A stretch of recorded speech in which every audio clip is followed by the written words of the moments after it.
It is the top 5 moments in Monday Night Raw. And we have some good news and we have some bad news. The good news is it was very Triple H / Kane heavy. The bad news is it was very Triple H / Kane heavy. Welcome back, guys, to Fog Wrestling. And it's very strange at the moment on Monday Night Raw. We have the Kane Triple H storyline over Katie Vick that absolutely makes no sense.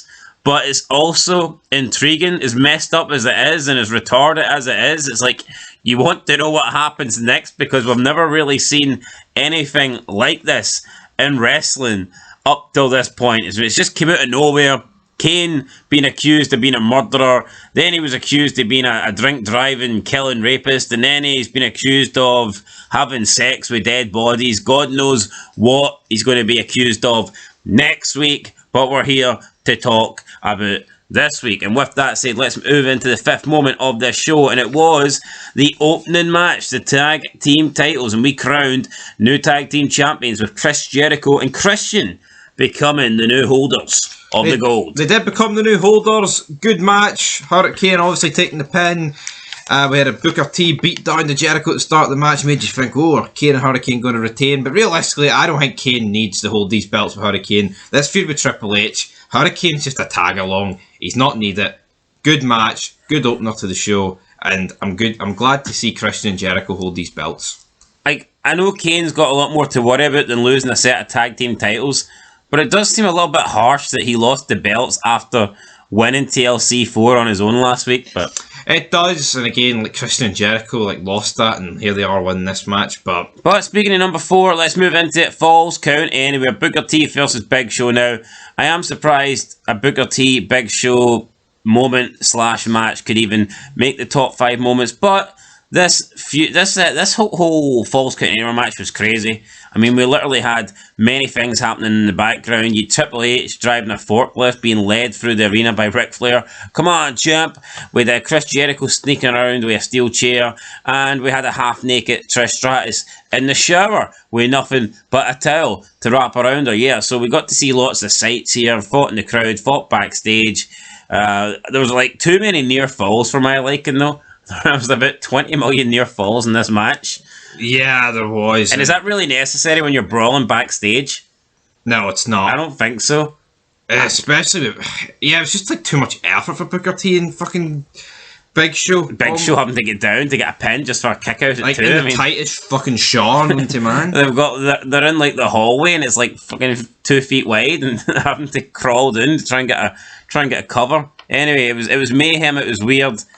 It was kind of entertaining. I like the way there was stuff going on in the background. Had it just been a brawl backstage, it would be nowhere near this list. I just hope this is it, though. Booker T and Big Show were done. End it now. Seriously, there's just no need for this to continue. Cage match, no DQ match, no holds barred. I know, it's almost like they're moving on to Booker Jericho, but for some reason Booker's still stuck with this bad smell that's called The Big Show. Big Show. Coming at number 3, we have the show opening. Kane and Hurricane arriving. Coach tries to shove a microphone into Kane's face, but Kane then shoves his fist into Coach's face and gives him a big palm and is like, get out of my way. I'm not going to talk about it, Coach. And I like this. Good start to the show, obviously addressing what happened last week as the show went off the air with Triple H accusing Kane of killing Katie Vick.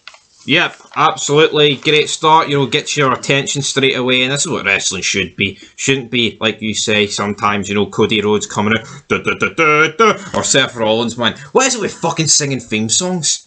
Gay theme songs as well. No, honestly, it's actually embarrassing. We need fast starts to the show, right? Not a wrestler coming out with an 8-minute entrance with the crowd singing a song and then them delaying the mic for another 2 seconds. See, unless it's Sandman coming out, Dental Sandman with fucking beer. Or Undertaker. I'll give Undertaker. Yeah, I don't want a long entrance. Down. Anyway, coming to number 2, we have the Kane Triple H promo. Kane comes out, defends himself, says, yeah, look, Katie Vick might have died, but it was an accident. And he explains how she was drunk, she was his friend, she used to care for him. He tried to drive her home safely. He's seen a car. Well, he was in the car. He's seen an animal pull it. Seen a car. He tried to avoid the deer. He couldn't do it. He ended up crashing. Katie Vick died instantly. She didn't feel a thing. And Kane says he'll say the same thing that he said to her parents, that he is sorry. But then this takes a nasty turn. Triple H comes out and says, you're not sorry. You're a murderer, Kane. He says, you were drinking that night. It's all your fault. There was cans of beer, and there was also semen on Katie Vick. Very strange here. Triple H says Kane loved Katie Vick, but she only liked him back. He says, how could anybody love a big burnt freak like you? Triple H is the same guy, though, that married an unconscious Stephanie McMahon. It's the pot calling the kettle black here, isn't it? It really is. I mean, there's actually proof of that. Yeah, there's no proof of this Kane shite. We're just taking Triple H at his word, and Triple H's word doesn't really mean shit. He's got a police archive stuck up his fucking nose. There's lots of documents up there. Triple H's word doesn't really mean that much to me. The nostril precinct. And then he says, the only question is, Kane, did you force her to have sex with her when she was alive, or did you wait to do it when she was dead? And that Kane's... We don't really see his facial expression, but I mean, I'm sure if he could see it, he'd be like... So maybe Kane would find this funny. Maybe he's sitting there laughing. Glenn Jacobs pissing himself. But, that was number 2. And then coming to number 1 with the main event, Lumberjack match. It's Chris Jericho. Well, he's at ringside. Chris Jericho was so far up Triple H's I was going to say ass, but I'll say nose, since it's a bigger thing to hide. But I mean, Chris Jericho was just so far up the game's ass. I don't know why.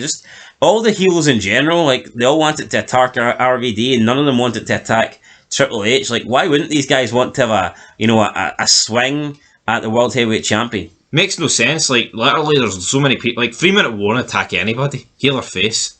But now all of a sudden, Big Show has actually got beef with Triple H. Will not do it.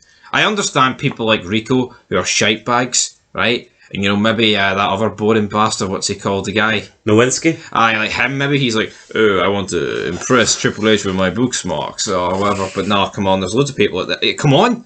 What, is this a championship committee? Get fucking stuck into him. RVD, after getting beat up for what felt like 20 minutes and getting whipped like a government mole, as Jim Ross would say, eventually the good guys run down. Booker T gets rid of the forklift and they even up the odds, but unfortunately RVD, after hitting a 5-star frog splash, gets a title to the face via Ric Flair. Triple H pins him 1, 2, 3. Then Kane comes down, choke slams a bunch of jobbers to hell. Triple H and Ric Flair escape, and Triple H hugs the World Heavyweight title, just like Kane hugged Katie Vick after the car crash. And what I will say is, this is pretty much the end of the every Triple H Raw title reign.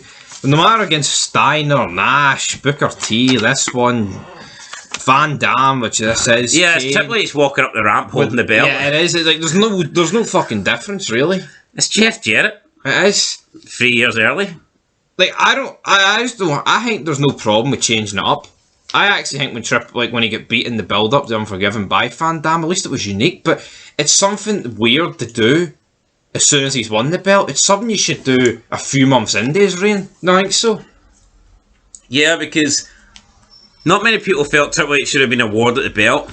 And then he starts losing matches. He was just handed the belt, and then pretty much a week later, he lost to RVD. It just made him even more undeserving as a champion. But anyway, guys, that's it. That's the top 5 moments. Leave a like, leave a comment, subscribe. We'll catch you in the next one. Being Fog Wrestling, thanks for watching, and peace.